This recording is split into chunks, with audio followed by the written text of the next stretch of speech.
আর গতকালকে কেউ ফিস্টি আনন্দ কোনো রকম কিচ্ছু করবেন না। আমরা সেদিন আনন্দ করব যেদিন আমার পাশের বাড়ির গরিবটার মুখে খুশি দেখতে পাবো। লজ্জা লাগে না আনন্দ করতে? খবরদার কেউ আনন্দ করবে না, খবরদার কেউ ফিস্টি আনন্দ করবে না। যেদিন আমরা এই কাজে সাকসেসফুল হব, যেদিন গরিবদের মুখে হাসি পাঠাবো, যেদিন গরিবের বাচ্চা বড় লোকের বাচ্চার পাশে পাশে পড়াশোনা করবে, সেদিন আমরা হাসবো, সেদিন ফিস্টি করব, সেদিন আনন্দ করব। ঠিক না বেঠিক? অতএব ইতিহাস তৈরি করবো আমরা ইনশাআল্লাহ। বলুন ইনশাআল্লাহ, বলুন ইনশাআল্লাহ। আরে তোমরা তোমাদের পূর্বপুরুষদের ইতিহাস দেখো, তারাও ইতিহাস তৈরি করেছে। কেন পারবে না তোমরা? এই পারবো না নিরাশ হওয়াটাই হচ্ছে ধ্বংসের আলামত। আর যার স্বপ্ন নেই তার ভবিষ্যৎ নেই।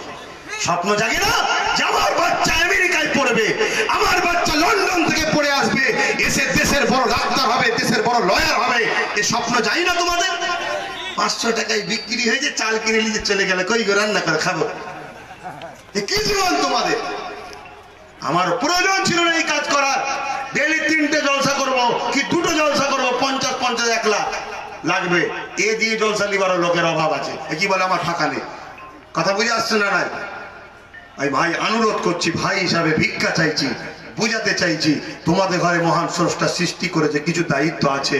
ওই দায়িত্বের মধ্যে একটা দায়িত্ব হচ্ছে আল্লাহ সৃষ্টিকে সেবা করা এবং অসহায়কে আশ্রয় দেওয়া, ন্যায় প্রতিষ্ঠিত করা, অন্যায়কে মিটিয়ে দেওয়া। আল্লাহর কাছে জবাব দিতে হবে। কোরআনের কথা হাফেজ মাওলানা সাহেব থেকে জিজ্ঞেস করুন, কুনতুম খায়রা উম্মাতিন উখরিজাত লিন-নাস তা'মুরুনা বিল মা'রুফ ওয়া তানহাউনা আনিল মুনকার। হে উম্মতে মুহাম্মাদি, তোমাদেরকে শ্রেষ্ঠ উম্মত করেছি, তোমরা মানুষকে ভালো কাজের আদেশ দাও, খারাপ কাজ থেকে দূরে রাখো। এটা তোমাদের দায়িত্ব আছে না নাই? এখান থেকে ঘরে যাবেন, রাস্তাঘাটে কোনো হই হই তাকবীর স্লোগান দেবেন না। আর মনে রাখবেন, এটা ধর্মীয় জলসা, নারে তাকবীর, আল্লাহু আকবার, সুবহানাল্লাহ, আলহামদুলিল্লাহ, সব ঠিক আছে। আপনি যখন আপনার পাড়ায় থাকবেন, আপনি আপনার ধর্মীয় স্লোগান দেন, অপরের পাড়ায় গিয়ে ধর্মীয় স্লোগান দেবেন না। এটা গণতান্ত্রিক দেশ, হিকমতে কাজ করতে ইসলাম বলেছে।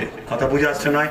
দ্বিতীয় নম্বর, যখন রাজনীতির ব্যানারে বা কোনো এমনি শীত বস্ত্র বা গরিবদের সেবা বা কি বলে বিরাট অর্পণ শিবির হবে, সেখানে কোনো ধর্মীয় স্লোগান আপনারা দেবেন না। কথা বুঝে আসছে? কথা বুঝে আসছে? কেন? সেখানে জাতি ধর্ম বর্ণ নির্বিশেষে সবাই থাকবে। আপনি আপনারটা দেবে, সে তারটা দেবে, সে তারটা দেবে।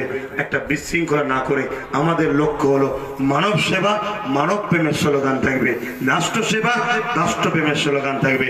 এখানে যখন আমরা বসেছি ধর্মীয় মাহফিল, ধর্মীয় স্লোগান দিচ্ছি, 100 ভাগ দেবো, এখানে দেবো। ঠিক না বেটি? আসুন একটু আল্লাহ পাকের দরবারে দোয়া চাওয়া হবে।